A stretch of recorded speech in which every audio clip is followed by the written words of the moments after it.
اللہ علیہ وسلم جب غسل فرماتے تو پہلے اپنے دونوں ہاتھ دھوتے، پھر اسی طرح وضو کرتے جیسا نماز کے لیے آپ وضو کیا کرتے تھے۔ پھر پانی میں اپنی انگلیاں داخل فرماتے اور ان سے بالوں کی جڑوں کا خلال کرتے، پھر اپنے ہاتھوں سے 3 چلو سر پر ڈالتے، پھر تمام بدن پر پانی بہا لیتے۔ صحیح بخاری حدیث نمبر 248۔ حضرت میمونہ رضی اللہ تعالیٰ عنہ نبی کریم صلی اللہ علیہ وسلم کی زوجہ مطہرہ نے بتلایا کہ نبی کریم صلی اللہ علیہ وسلم نے نماز کے وضو کی طرح ایک مرتبہ وضو کیا، البتہ پاؤں نہیں دھوئے، پھر اپنی شرمگاہ کو دھویا اور جہاں کہیں بھی نجاست لگ گئی تھی اس کو دھویا، پھر اپنے اوپر پانی بہا لیا، پھر پہلی جگہ سے ہٹ کر اپنے دونوں پاؤں کو دھویا۔ آپ کا غسل جنابت اسی طرح ہوا کرتا تھا۔ صحیح بخاری حدیث نمبر 249۔ حضرت عائشہ رضی اللہ تعالیٰ عنہ نے بتلایا کہ میں اور نبی کریم صلی اللہ علیہ وسلم ایک ہی برتن میں غسل کیا کرتے تھے، اس برتن کو فرق کہا جاتا تھا۔ صحیح بخاری حدیث نمبر 250۔ ابو سلمہ اور حضرت عائشہ رضی اللہ تعالیٰ عنہ کے بھائی حضرت عائشہ رضی اللہ تعالیٰ عنہ کی خدمت میں گئے۔ ان کے بھائی نے نبی کریم صلی اللہ علیہ وسلم کے غسل کے بارے میں سوال کیا تو آپ نے صاف جیسا ایک برتن منگوایا، پھر غسل کیا اور اپنے اوپر پانی بہایا۔ اس وقت ہمارے درمیان اور ان کے درمیان پردہ حائل تھا۔ صحیح بخاری حدیث نمبر 251۔ ابو جعفر محمد باقر نے بیان کیا کہ وہ اور ان کے والد جناب زین العابدین جابر بن عبداللہ کے پاس تھے اور کچھ اور لوگ بھی بیٹھے ہوئے تھے۔ ان لوگوں نے آپ سے غسل کے بارے میں پوچھا تو آپ نے فرمایا کہ 1 سا کافی ہے۔ اس پر ایک شخص بولا یہ مجھے تو کافی نہ ہوگا۔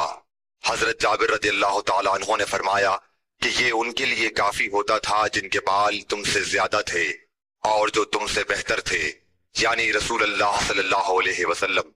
پھر حضرت جابر رضی اللہ تعالیٰ عنہ نے صرف ایک کپڑا پہن کر ہمیں نماز پڑھائی۔ صحیح بخاری حدیث نمبر 252۔ نبی کریم صلی اللہ علیہ وسلم اور حضرت میمونہ رضی اللہ تعالیٰ عنہ ایک برتن میں غسل کر لیتے تھے۔ صحیح بخاری حدیث نمبر 253۔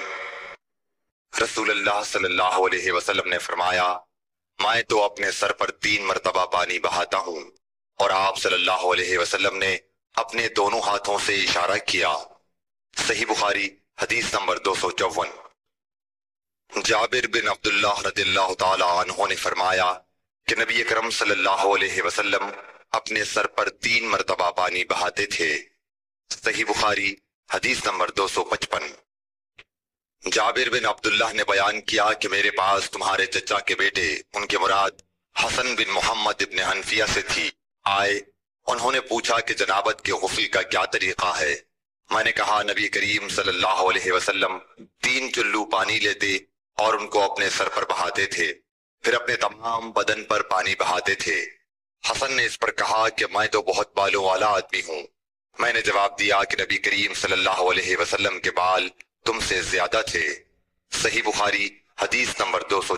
ام المومنین میمونہ رضی اللہ تعالی عنہا نے فرمایا کہ میں نے نبی کریم صلی اللہ علیہ وسلم کے لیے غسل کا پانی رکھا تو آپ نے اپنے ہاتھ 2 مرتبہ یا 3 مرتبہ دھوئے، پھر پانی اپنے بائیں ہاتھ میں لے کر اپنی شرمگاہ کو دھویا، پھر زمین پر ہاتھ رگڑا، اس کے بعد کلی کی اور ناک میں پانی ڈالا اور اپنے چہرے اور ہاتھوں کو دھویا، پھر اپنے سارے بدن پر پانی بہا لیا اور اپنی جگہ سے ہٹ کر دونوں پاؤں دھوئے۔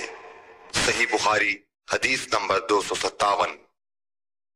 نبی کریم صلی اللہ علیہ وسلم جب غسل جنابت کرنا چاہتے تو حلاب کی طرح ایک چیز منگاتے، پھر پانی کا چلو اپنے ہاتھ میں لیتے اور سر کے داہنے حصے سے غسل کی ابتدا کرتے، پھر بائیں حصے کا غسل کرتے، پھر اپنے دونوں ہاتھوں کو سر کے بیچ میں لگاتے تھے۔ صحیح بخاری حدیث نمبر 258۔ ام المومنین میمونہ رضی اللہ تعالی عنہا نے بیان فرمایا کہ میں نے نبی اکرم صلی اللہ علیہ وسلم کے لیے غسل کا پانی رکھا تو پہلے آپ نے پانی کو دائیں ہاتھ سے بائیں پر گرایا،